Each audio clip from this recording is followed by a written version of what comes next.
Hello, welcome, bienvenidos todos, conocidos y no conocidos en todo el mundo. Realmente estamos en todos los usos horarios y en todas las constelaciones sociales, políticas, académicas, etcétera, etcétera. Estamos comenzando la sesión, estamos todos reuniéndonos y para mí es un verdadero gusto presentar hoy con nosotros a la doctora Romina Yalonevsky.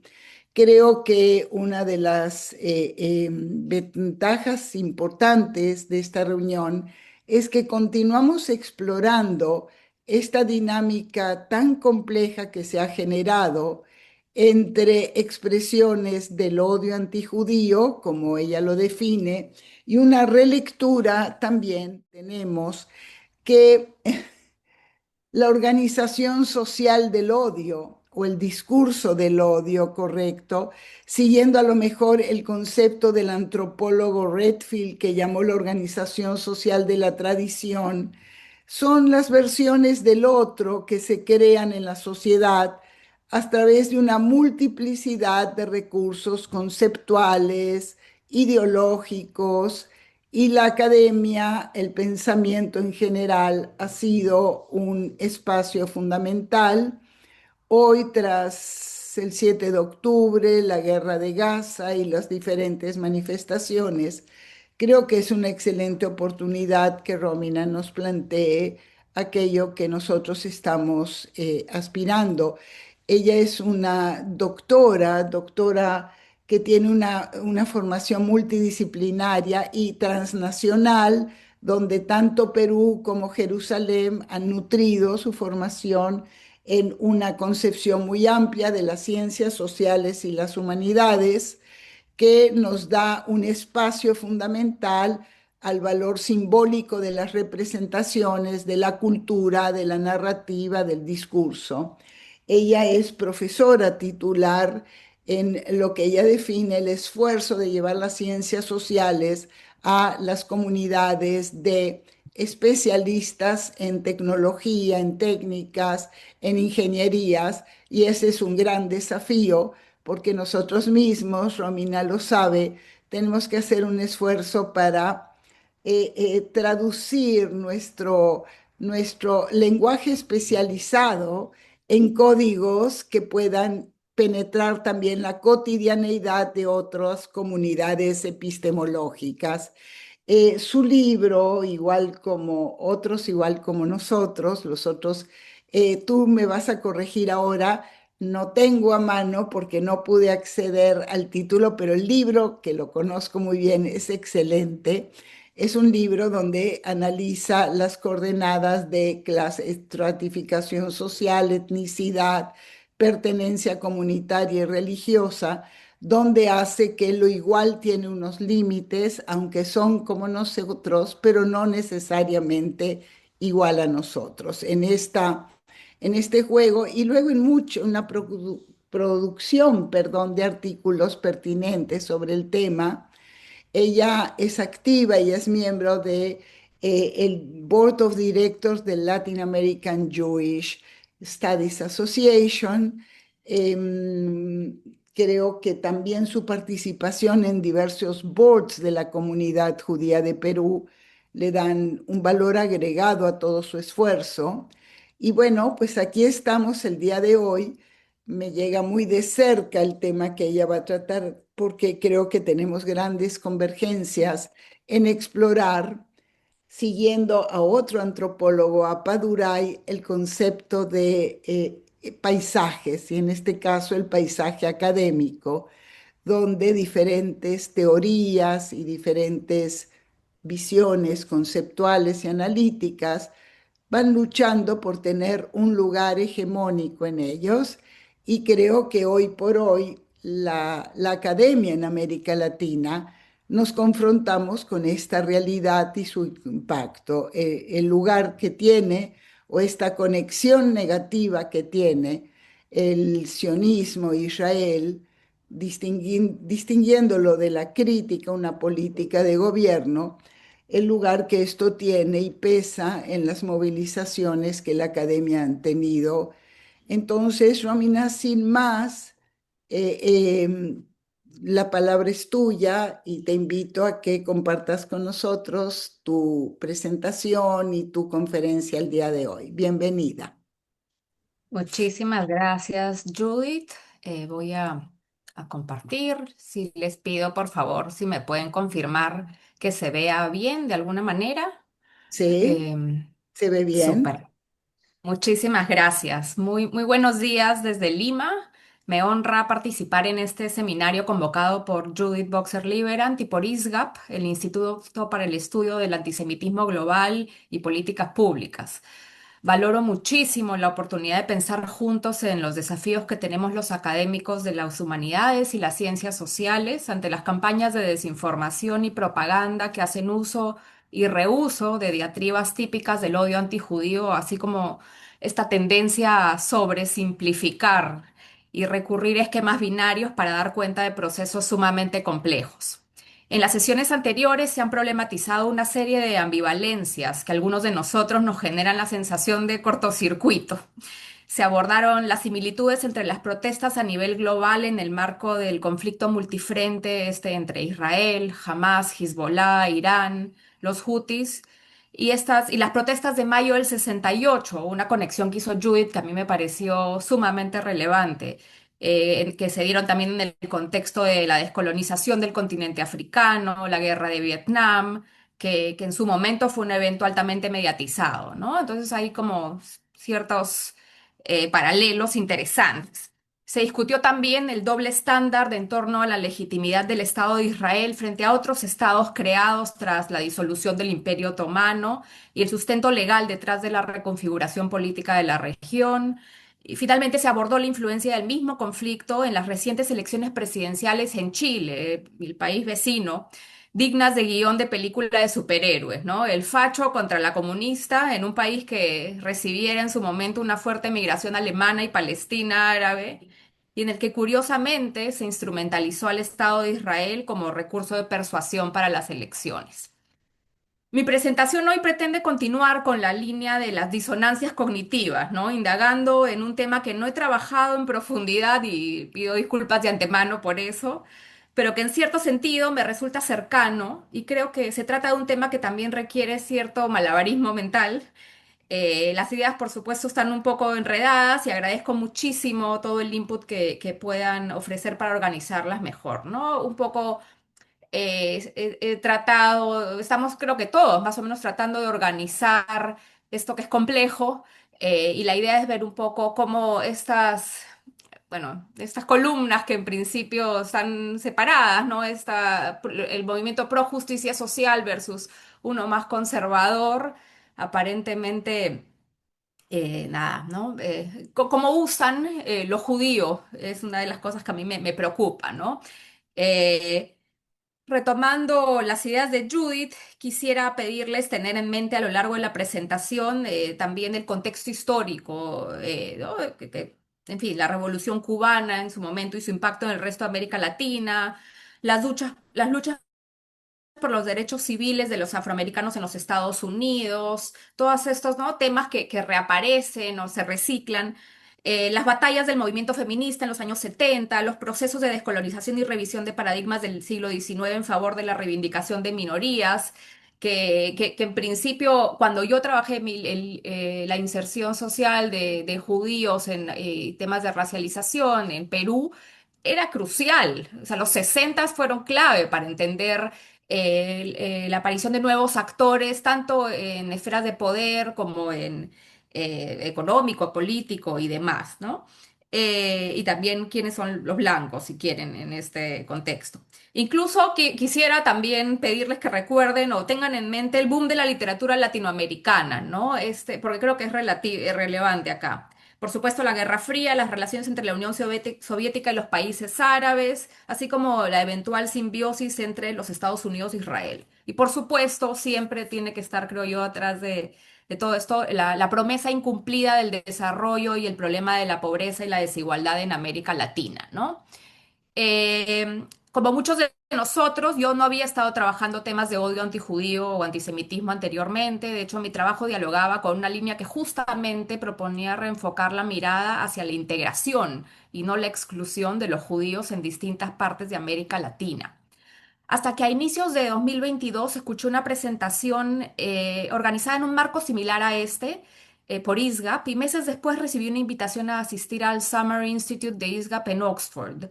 En ese momento, debo ser honesta, me preguntaba si no se trataría de una de estas organizaciones que consideran que el mínimo reparo hacia lo judío o hacia Israel constituía un acto de discriminación de corte antisemita.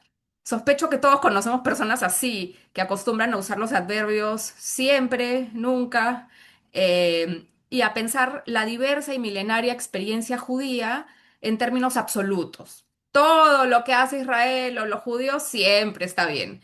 Y cualquier crítica a algún judío o Israel es antisemitismo. Entonces, había una sospecha ahí de que quería saber qué pasaba, ¿no? Tratando de averiguar entonces a qué fenómeno del siglo XXI podrían referirse los colegas de ISGAP cuando estudiaban el antisemitismo, me embarqué hacia Oxford en agosto de 2022 y pasé 2 semanas intensas con colegas judíos, cristianos y musulmanes de Estados Unidos, Ruanda, Israel, el Reino Unido, Bélgica, México, Canadá, entre otros. El foco de las discusiones, y creo que es relevante para lo que voy a presentar hoy, estuvo en los procesos de radicalización usados por los movimientos fundamentalistas islámicos en Europa y Norteamérica. Investigaciones sobre el uso de redes y del Internet para dichos fines, la aplicación de nuevas tecnologías para el análisis de una cantidad impensable de tweets y posts y comentarios en línea que hay que procesar para dar cuenta de las nuevas y no tan nuevas formas de odio antijudío en el siglo XXI. Sumado a lo anterior, me llamó la atención que se discutieran en detalle dos procesos que al menos yo en ese momento, 2022, no tenía tan presentes. Por un lado, los Abraham Accords, es decir, la normalización de relaciones comerciales entre Israel y los Emiratos Árabes Unidos, Bahrein, Marruecos, Sudán y hoy Kazajistán. Y por otro lado, la compra de influencias de parte de Qatar, moviendo sumas exorbitantes de dinero, especialmente en universidades de élite de los Estados Unidos. Ahí estoy yo presentando mi tarea en ISGAP. Ahí estamos con los colegas en 2022 en las imágenes. Fueron 2 semanas que sin saberlo me prepararían para lo que estallaría a partir de octubre de 2023, especialmente porque varios colegas norteamericanos relataron el tipo de acoso que estaban padeciendo en algunas de las mejores universidades del mundo. Y mucho de lo que voy a presentar hoy tiene que ver con esa sensación de que hay una clase académica que hasta hace poco tenía un interés en los judíos como una minoría, ¿no? Que estaba reivindicándose y hay una sensación un poco de traición de esa misma clase académica. O sea, hay cursos, hay investigaciones que podíamos hacer en ciertos espacios que hoy día sería impensable hacerlos y ha sido, y tiene que ver con todos estos cambios, ¿verdad?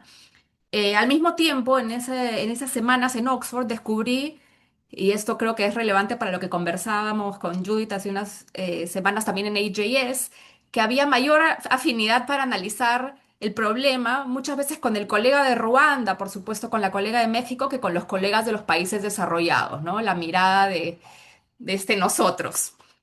Eh, Ahora, yo no estudié en universidades de los Estados Unidos, no estudié en Canadá, no estudié en Europa. Yo estudié en la Pontificia Universidad Católica del Perú, en Lima. Y es muy importante que diga que es pontificia, o sea, reconocida por el Papa. Yo soy primera generación que se gradúa de la universidad en mi familia directa y fui a una universidad católica a la que asistían graduados de colegios católicos, hijos de docentes universitarios y de funcionarios públicos, sobrinos de curas y obispos y arzobispos. Allí en esa universidad estudié mi primer título, mi pregrado en Humanidades con mención en Filosofía. Luego estudié una maestría en la Universidad Hebrea de Jerusalén y finalmente obtuve un doctorado en Sociología nuevamente en la Pontificia Universidad Católica del Perú, analizando la trayectoria institucional de una comunidad judía diminuta en una de las ciudades más importantes de Sudamérica. En otras palabras, estudié en una universidad católica y luego en una universidad judía. Me falta la musulmana próximamente. Esto quiere decir que crucifijos, capilla, bendiciones en clave católica, íconos, todo eso han sido el default durante mis estudios y bueno, una sinagoga con una vista maravillosa para el caso de la Hebrea. Además, y de relevancia para la presentación de hoy, tengo en mi haber algunos cursos de teología. En la hebrea llevé teología política medieval y judía y musulmana, mientras que en el pregrado, es decir, lo que en Argentina llaman estudios de grados, el undergraduate, tomé un curso obligatorio que se llamaba algo así como Pensar en Jesucristo hoy. De más está decir que la docente del curso, en ese momento, los exámenes se tomaban, por supuesto, en papel y al final, en un cuadernillo, y al final el profesor podía poner algunos mensajitos y me llegó un mensaje que decía, el docente quisiera conversar con usted, porque eran anónimos los exámenes por mi interpretación de no sé cuál milagro de Jesús, ¿no? Una interpretación muy autóctona, digamos. Y luego también tomé un segundo curso de teología católica para estudiantes avanzados.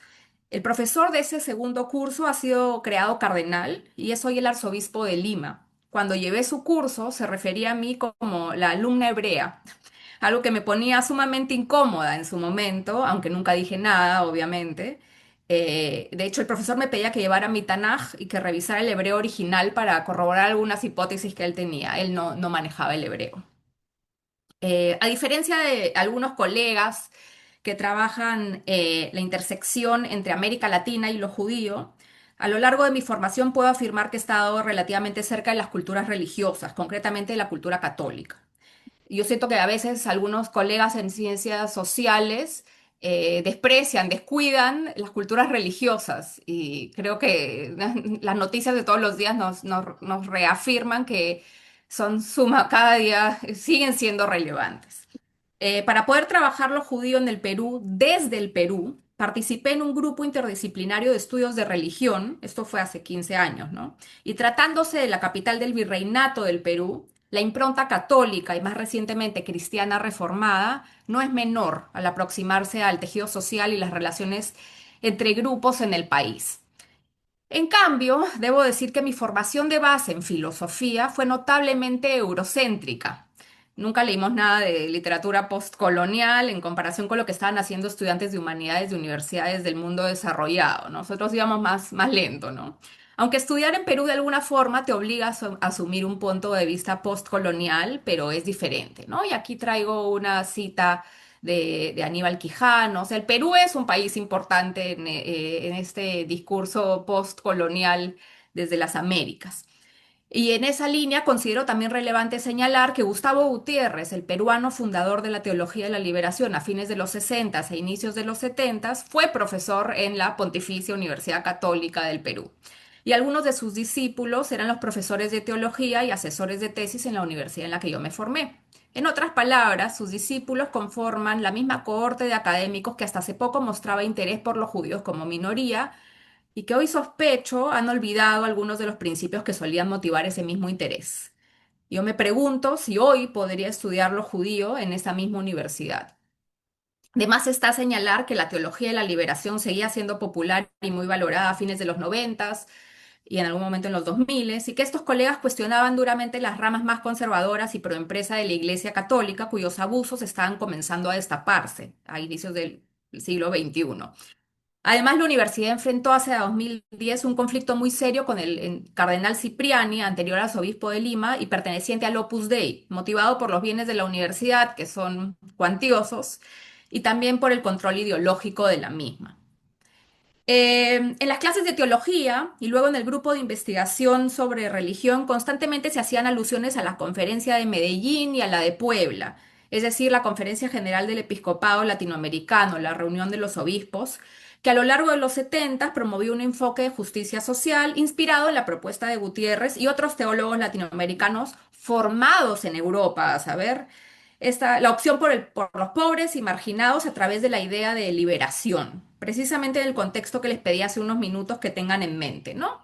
Y aquí traigo algunas citas de Enrique Dussel, y nuevamente me interesa llamar la atención sobre el lenguaje que usa, ¿no? Los pobres, los indígenas, obreros, campesinos, etnias marginales, importantísimo, ¿no? Los explotados por el capitalismo nacional y transnacional. Esto era lo que en los 70 motivaba, ¿verdad? Parte del discurso, ¿no?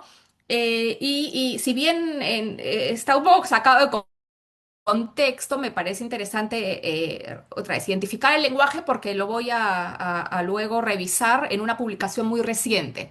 Eh, y también Dussel, ¿no? Proponía acá esta idea de cómo las naciones opresoras, las clases dominantes, encubren una verdad, ¿no? Creo que hay algo también filosófico ahí, mientras que la crítica, la reivindicación del pobre descubre, para tenerlo en mente.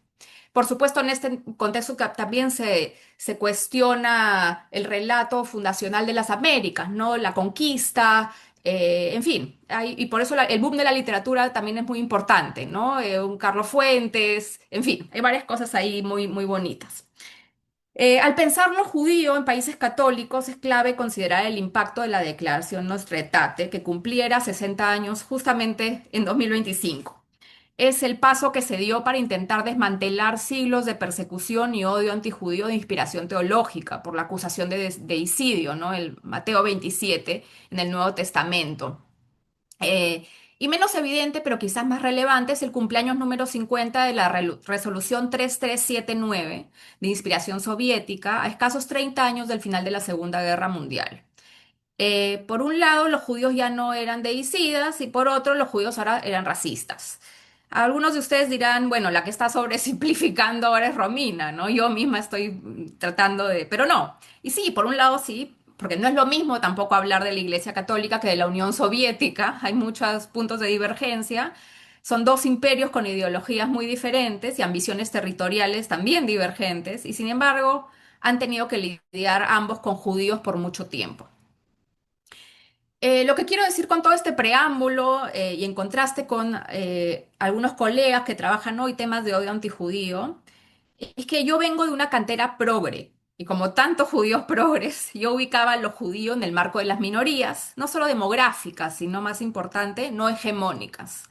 Y como tantos otros colegas, creo yo que este manoseo, por no encontrar una palabra más elegante, que ha sufrido los judíos entre el 7 de octubre de 2023 y el momento en que nos encontramos, me ha generado un asombro y una indignación tales que al ser convocada por Judith me tomé el atrevimiento de plantear la siguiente pregunta para la presentación de hoy. ¿Cuáles oprimidos? ¿Cuáles subalternos?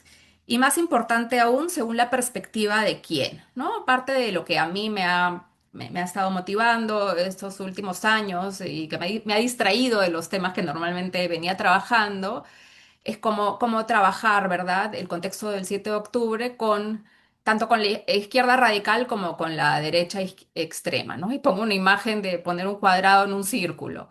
Estamos hablando de un grupo yihadista, terrorista, fundamentalista, derivado de la hermandad musulmana que invade, ataca, asesina, viola y secuestra justamente a los pacifistas, a los activistas de izquierda, a los kibbutzim y a los jóvenes del Festival Noa. Y por otro lado, claro, cómo abordamos esta acusación de la respuesta excesiva por parte de Israel, ¿no? Las víctimas, también que inocentes que las hay, y cómo hablamos de la violencia de los mitnajalim, los extremistas, del cahanismo, o sea, es un contexto muy complicado para muchos de nosotros que creo somos herederos de lo que veníamos señalando antes, ¿no?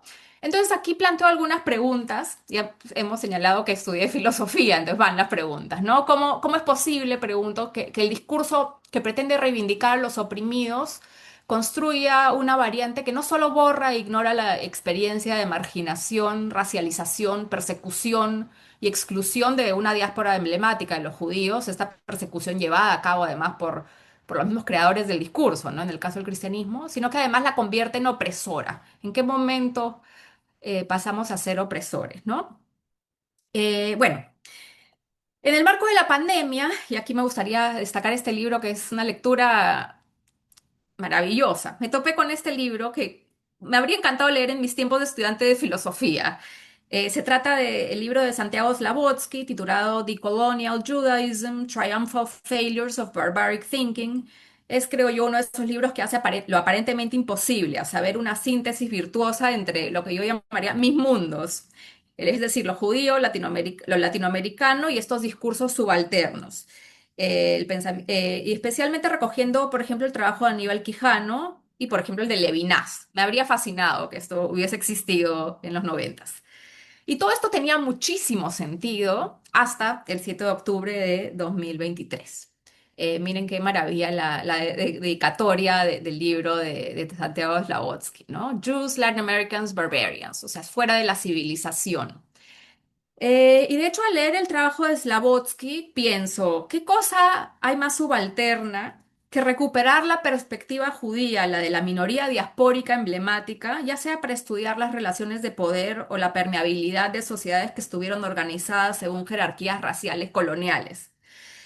Claramente, los académicos latinoamericanos progres que han escrito columnas editoriales clasificando genocidios y exigiendo soluciones al otro lado del mundo no han leído el libro de Slavodsky, ya que de haberlo hecho no se les haría tan fácil imponer su propia mirada hegemónica, la del mainstream católico, nuevamente esencializando y racializando a los judíos, supuestamente en favor de otros, eso sí, subalternos, ¿no? Y traigo acá una cita de un libro lindísimo, muy fácil de leer, de Derek Penzler, el que se refiere al sionismo como una ansiedad crónica colectiva. Eso es una palabra, dice Penzler, originalmente asociada con una aspiración territorial que sobrevive casi 75 años tras la creación de Israel.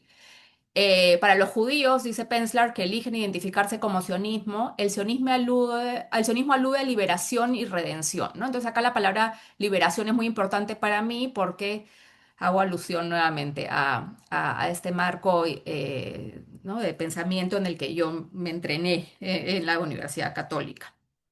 ¿Dónde me quedé acá? Hasta aquí entonces me he referido a la universidad en la que me formé, que es también la universidad en la que fue docente uno de los pensadores centrales de la teología de la liberación. Me he referido a mi formación en filosofía, a los cursos de teología que tuve que tomar. También comenté mi entusiasmo por encontrar una síntesis entre mis mundos, el del pensamiento crítico postcolonial, lo judío y mi país, el Perú. Y luego el Summer Institute de ISGAP con el mensaje del presidente de los Emiratos Árabes Unidos y Natan Sharansky, el problema del islamismo y la compra de influencias en el mundo desarrollado, este famoso occidente que a mí me queda más cerca si me voy por el este. Y tenemos las atrocidades cometidas por Hamas el 7 de octubre que llevan a revolverlo todo. Por supuesto, el odio antijudío no es en realidad un fenómeno que genere disonancia cognitiva, lamentablemente, más allá del absurdo de las teorías conspirativas y el miedo irracional que lo sostiene. A nadie le sorprende que la extrema derecha, el supremacismo blanco cristiano, exprese su odio hacia los judíos que corrompen su civilización. Tampoco sorprende el odio antijudío que proviene del islamismo, con la pretensión de limpiar el Medio Oriente de judíos y también cristianos de paso y armar su califato, ¿no? Bien homogéneo.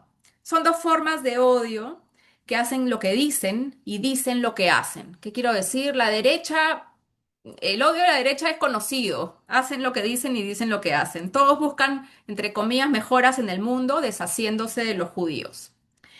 La extrema izquierda quizá genere mayor disonancia, creo yo, no porque no tenga esa misma pretensión de reparar, limpiar el mundo al deshacerse de los judíos por este supuesto poder excesivo, un poder que deberían tener otros, pero nunca los judíos.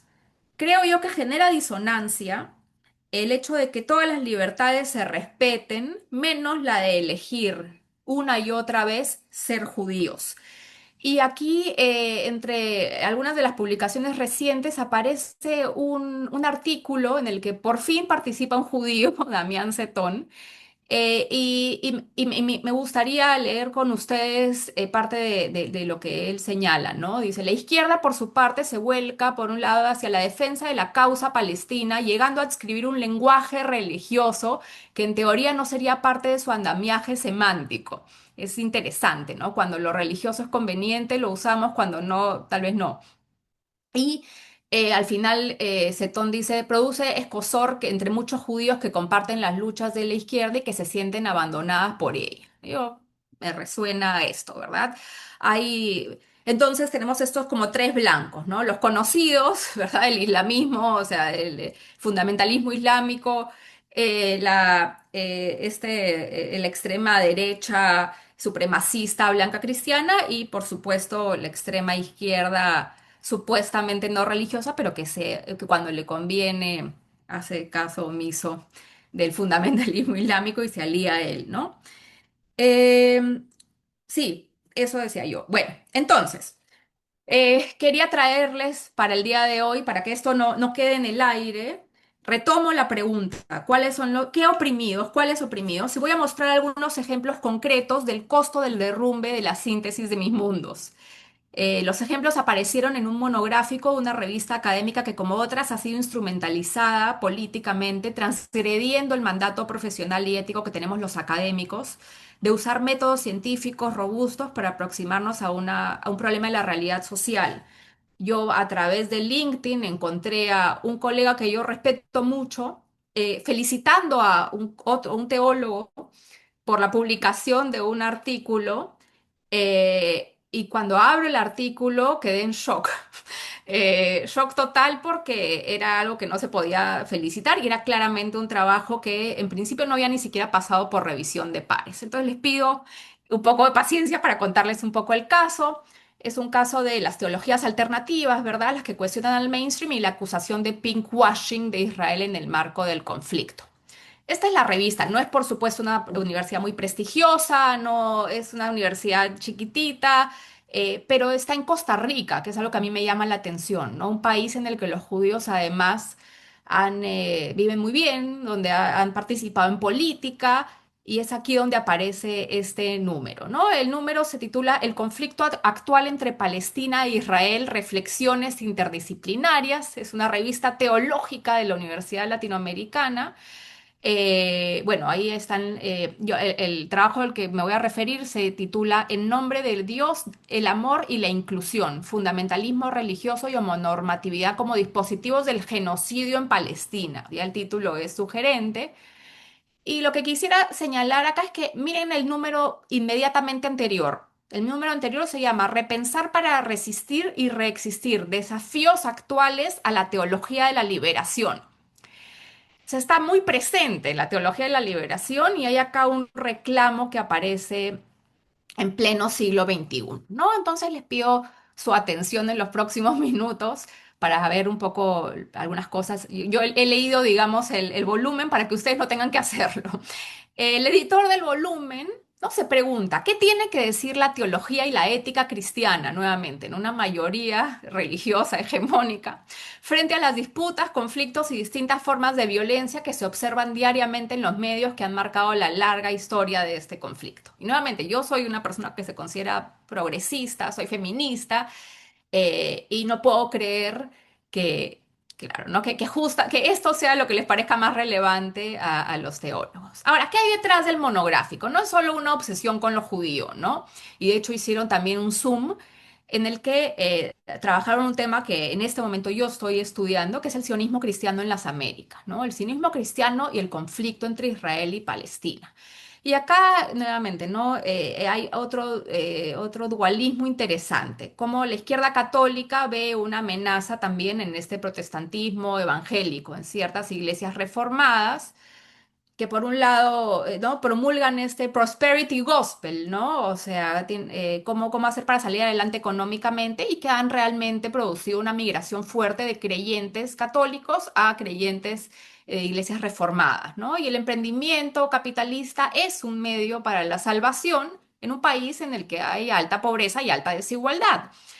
Entonces, hay una especie de fracaso, ¿no? De la opción por el pobre, que romantiza lo pobre y dice justicia social y critica el capitalismo, pero al mismo tiempo sigue sin tener mujeres sacerdotes, mientras que el protestantismo evangélico sí las tiene, no necesariamente las vertientes más conservadoras, ¿verdad?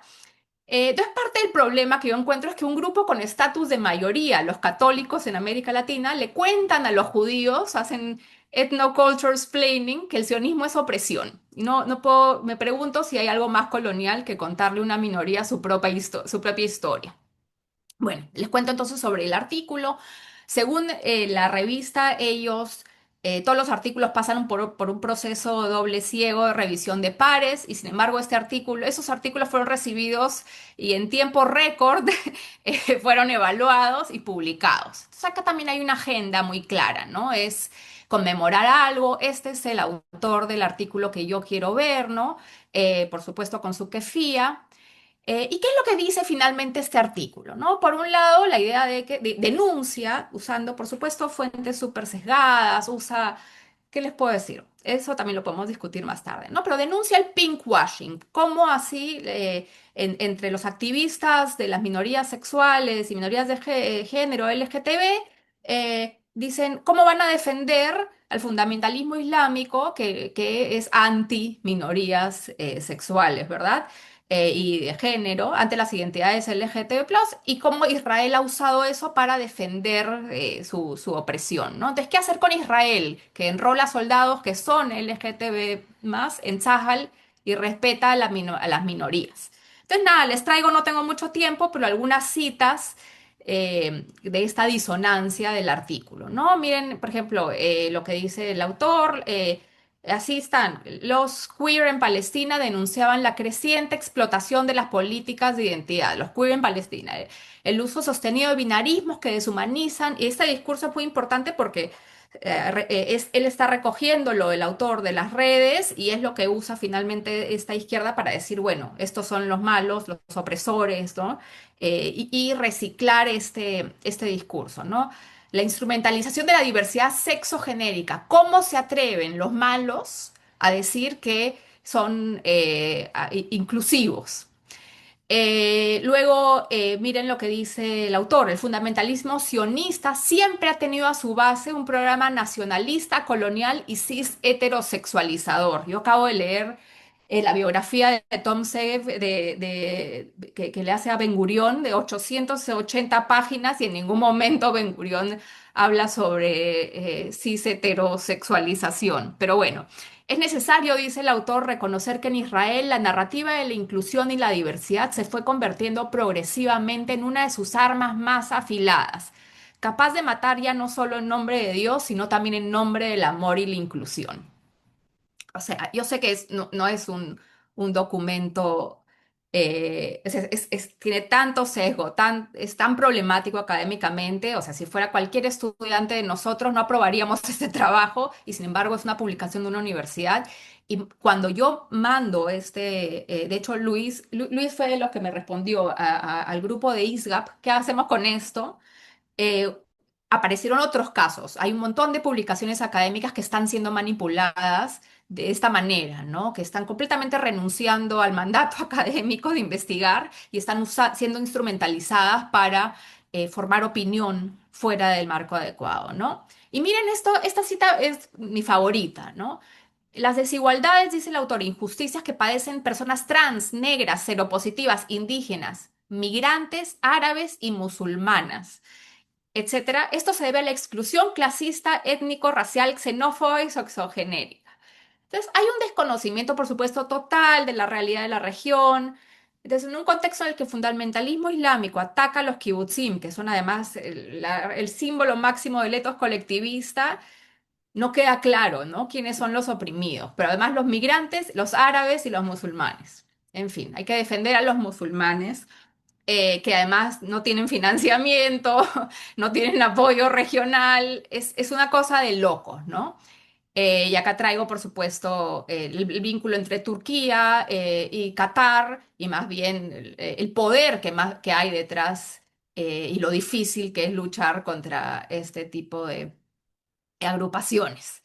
Y solo para terminar, ¿no? Y siendo esto ISGAP, referirnos al discurso antijudío, a lo largo del artículo, el autor retoma, por supuesto, diatribas antijudías que a los que manejamos el lenguaje nos resuenan, ¿no? Entonces habla de teologías tóxicas detrás de la justificación del genocidio palestino. Él ya declaró genocidio, eh, y hay varios refritos, ¿no? Habla sobre envenenamiento teológico, intoxicación, ¿no? Los judíos envenenan, los judíos son los culpables de la peste, teologías tóxicas, necroempresa cis heteropatriarcal, envenenamiento colectivo y por último pinkwashing genocida, ¿no? Estos talking points que bueno, creo yo que tenemos que pensar. Ahora ya vuelo. Entonces vuelvo a mi pregunta original, ¿no? ¿Cuáles oprimidos? Y me pregunto qué pasa entonces con estos discursos. Por un lado veo, así en una lectura nuevamente muy de principiante, porque no son los temas que he venido trabajando anteriormente, que hay una actualización de la teología de la liberación, ¿no? Estos nuevos, esas personas, otra vez, en Costa Rica, y también, bueno, Judith hace unas semanas mostraba la cantidad de activismo que había en países que nuevamente en los que yo pensaba había una conciencia un poco más de tolerancia, inclusión y pluralismo, ¿no? O sea, hay algún tipo de atractivo en algunos países que normalmente digamos, pensaba yo eran más tolerantes.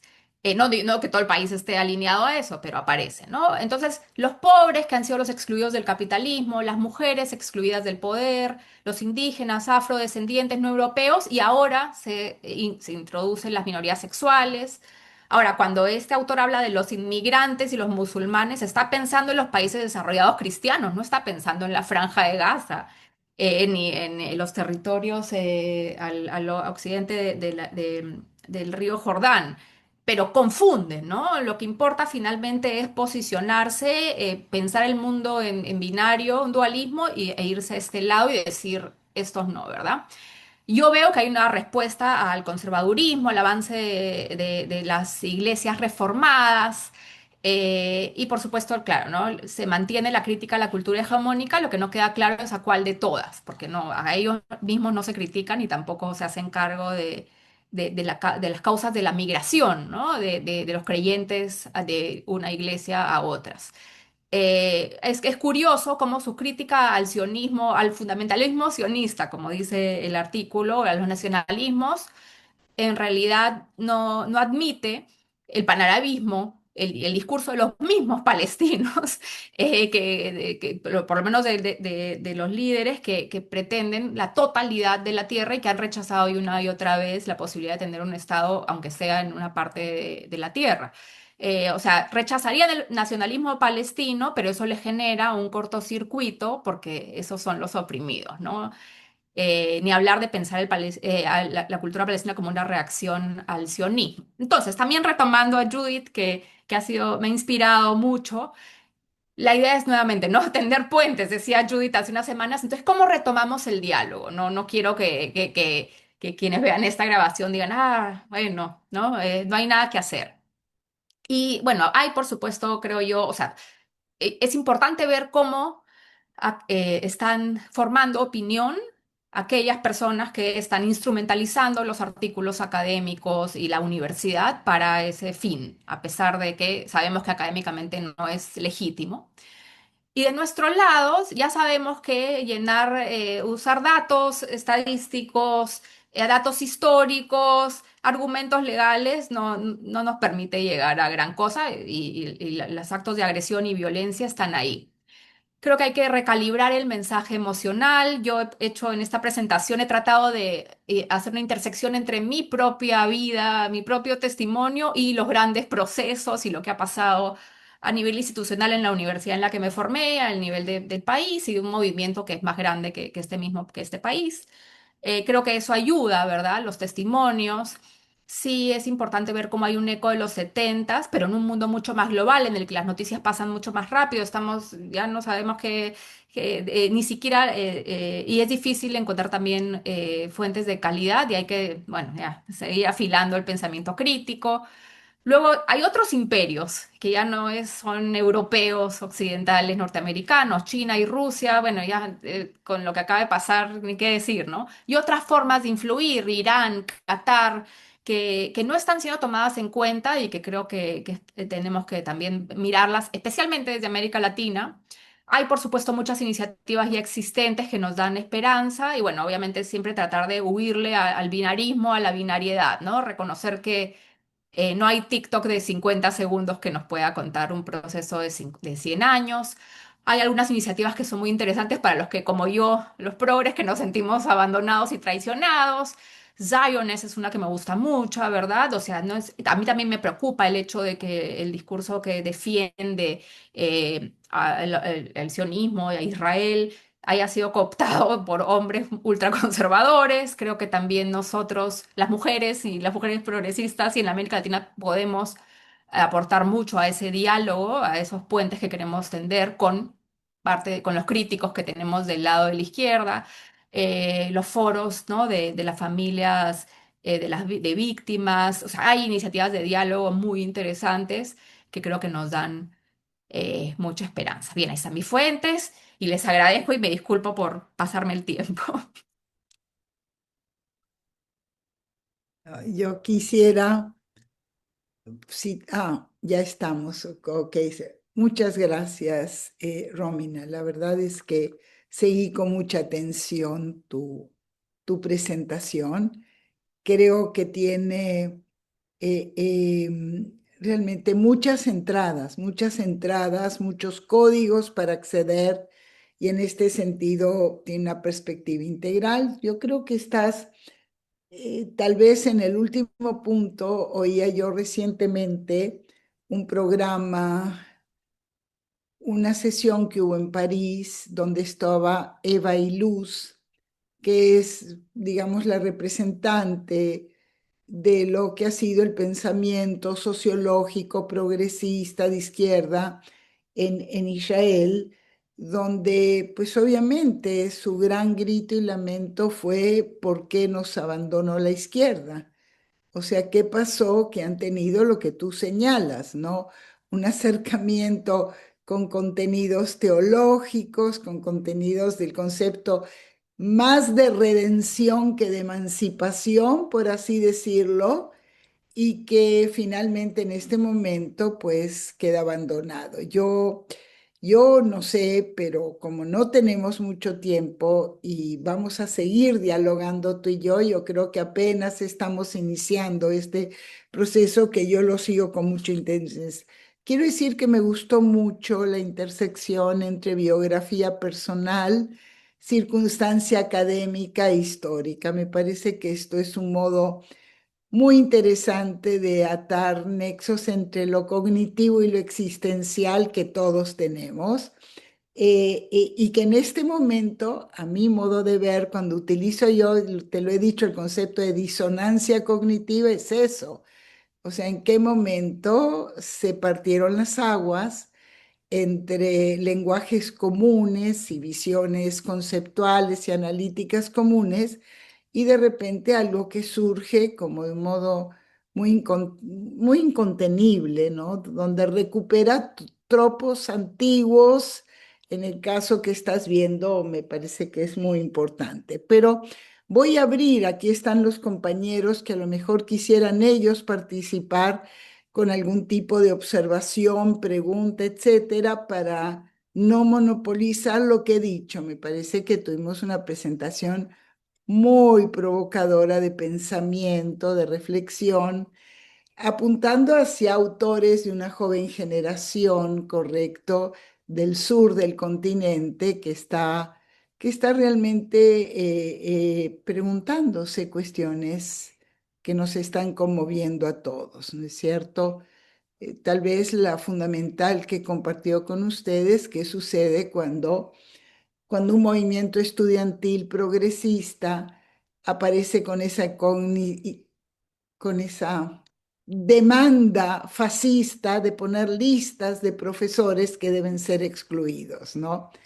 O por sionistas, o por progresistas, o por lo que fuere. Ahí es cuando la academia deviene un espacio donde también se rearticula el discurso del odio. Entonces, adelante, dejo abierto las observaciones y las preguntas a esta tan interesante presentación. Adelante, por favor. Estrella. Hola Romina, hola a todos y saludos desde Berkeley.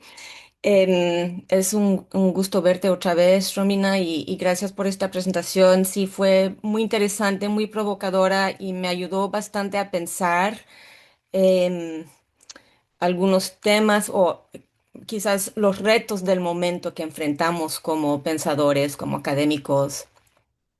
Y me gusta mucho tu pregunta, el marco de quiénes son los oprimidos, perdón, porque me parece que es una pregunta tan difícil cuando se trata de pensar los judíos a través de la historia, a través del mundo, ¿verdad? Porque somos una categoría, una posición, una identidad tan variable, heterogénea y diversa.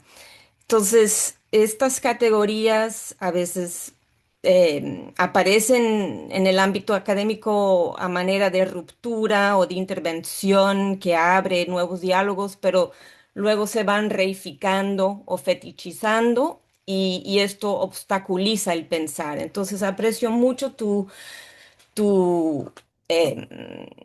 abrir un espacio para desreificar algunos de estos términos.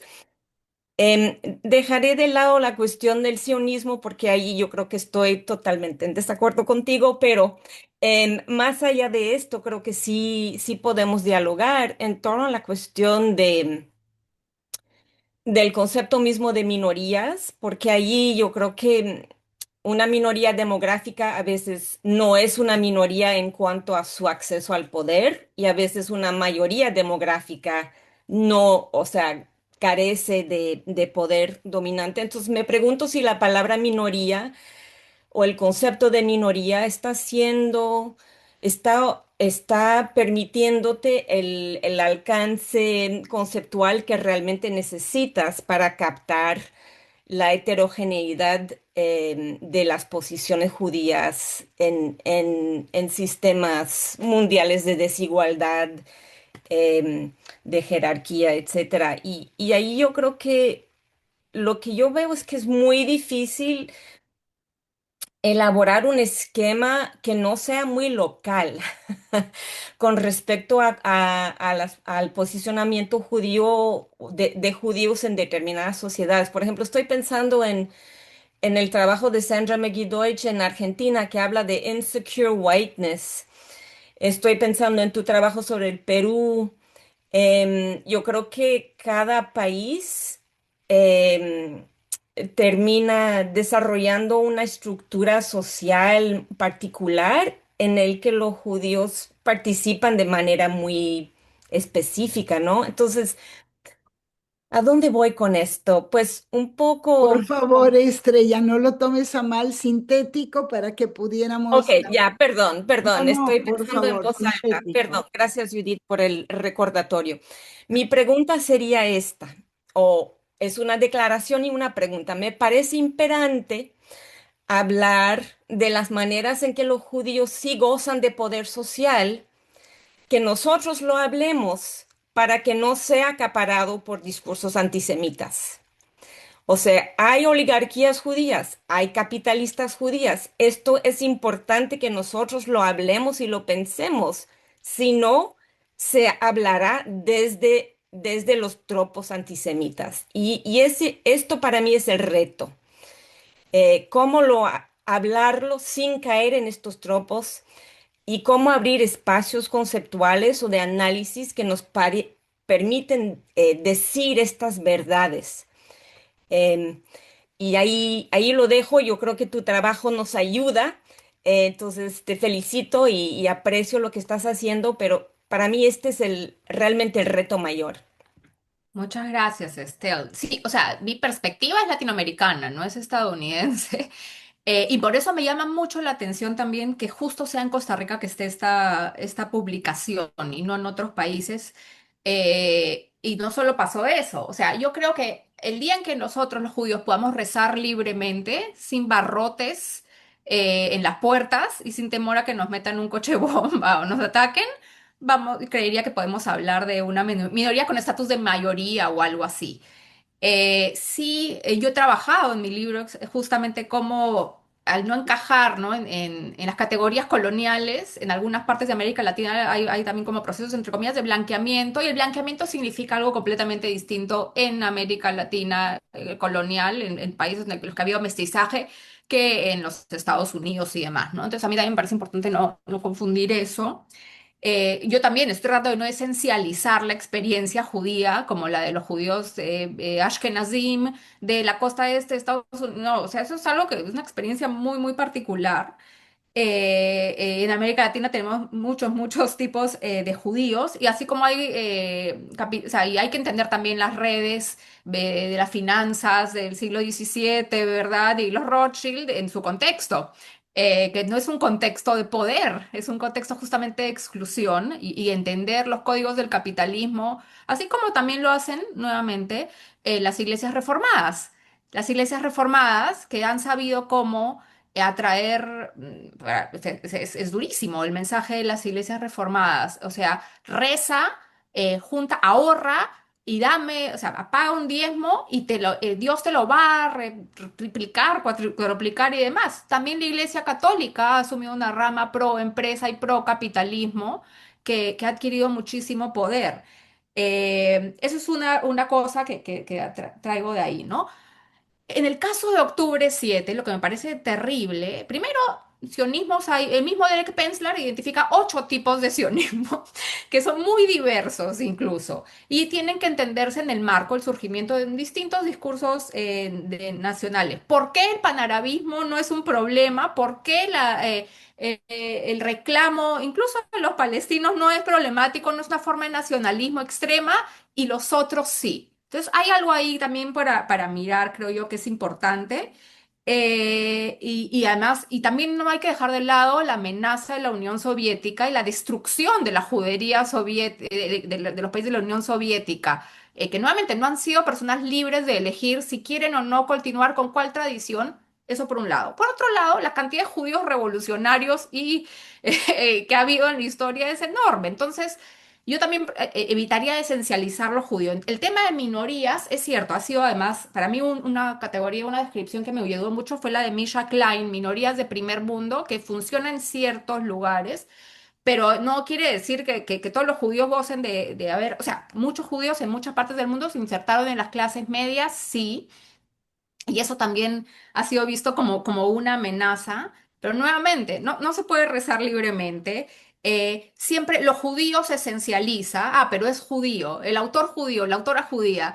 Y bueno, y aparecen estos casos que a mí me parecen terribles de borrar nuestra propia experiencia de marginación. O sea, por algo hemos llegado, los que han llegado, a donde han llegado, a donde han llegado. Es en un contexto particular que en muchos sentidos está marcado por la exclusión, pero no necesariamente exclusión. Ahora, estos últimos 2 años han sido de locus. Y yo misma, yo he dictado cursos en esta universidad, en la Católica, sobre sionismo y minorías sexuales con una colega maravillosa que es experta en esos temas, sobre mujeres judías en la Shoah. Hoy día es imposible que yo dicte el mismo curso en esa universidad. A mí me cancelaron también charlas y cosas porque nadie podía garantizar mi seguridad. En Perú, que no nos importa lo que pase al otro lado del mundo. No hay forma que esa sea, o sea, ¿dónde está el poder en esas situaciones? Yo no lo veo, tampoco, sin querer decir, somos los pobrecitos, ¿no? O sea, bueno, obviamente eso es complejo. Creo que hay alguien más, y mil gracias, Estel, creo que tenemos mucho para conversar. Ariel, creo que quiere decir algo. Mira, creo que más que una mano lo que tengo es alguien que está apoyando lo que estás diciendo. Yo lamentablemente debemos acabar porque nuestro programa es una hora y la verdad es que valía la pena oír todo aquello que quisiste plantear. Yo añadiría 2 puntos en aras de lo que aquí se ha planteado para dejar abierto y que tengamos en esta serie también y los conductores. Aprecio, Romina, que hayas recapitulado las sesiones previas y dónde estábamos. Me parece que eso fue muy interesante. Un punto que quería decir es este gran tema. Yo creo que si algo ha caracterizado al discurso postcolonial y decolonial, a las teorías, ha sido realmente la pérdida del valor de lo heterogéneo. Y esto es un problema. Mira, lo ves en cuanto a las minorías propias de la región, que no tiene que ser minoría judía o si quieres ver minorías con accesos diferentes a los recursos. Esto queda claro, sino esta perspectiva heterogénea donde nos permite más hablar de sociedades, comunidades estratificadas, diferenciadas, y no el concepto equivalente, vamos a decir, de una unidad, el pueblo, ¿no? El pueblo bueno, en el caso del discurso populista, o vamos a decir los oprimidos, o esta simplificación y exclusión binaria. Este es un punto muy importante. Lo que tú señalas, claro que el blanqueamiento del judío, no sé quién te están enviando muchos corazones, pero supongo que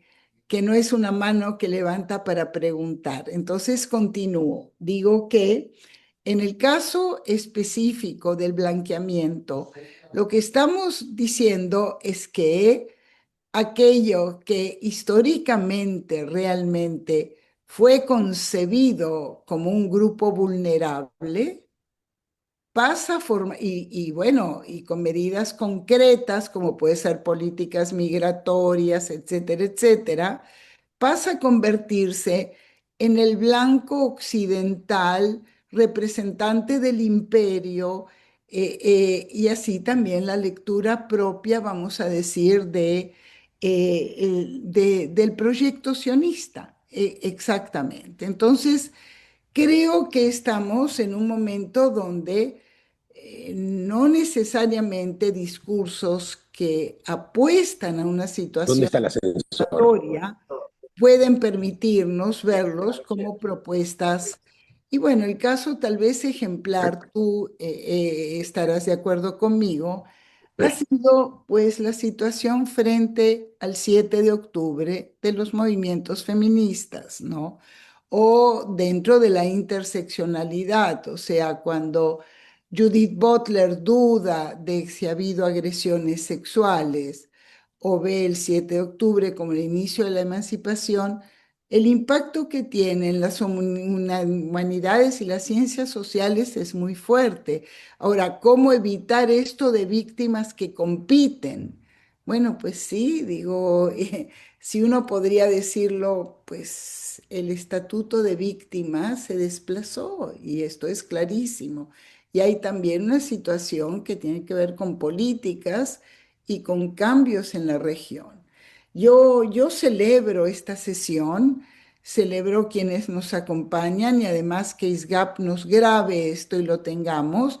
Y también avisarles que, bueno, estamos pensando en una publicación que aparte de tener las grabaciones de las sesiones, vamos a Upa. tener los textos que nos van a permitir trabajar. Yo, en este sentido, les agradezco mucho. Creo que hemos tenido una sesión muy rica, muy sugerente, y pues solo decirles que nos veremos dentro de 2 semanas. Ojalá nos puedan acompañar entonces, ¿correcto? Yo agradecería pues a mi coorganizador Luis Fleischmann que está con nosotros, agradecería a Noah con su apoyo.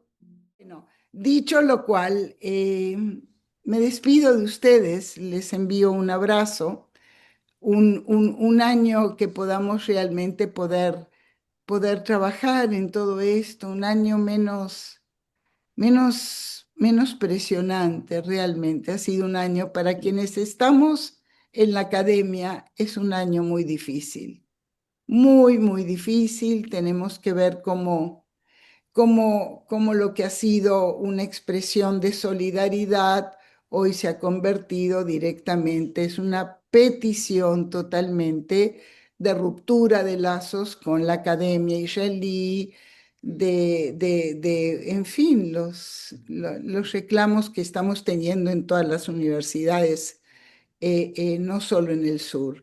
Pues gracias a Heidi, nuestra traductora, agradezco mucho y nos despedimos todos, cerramos ahorita, correcto.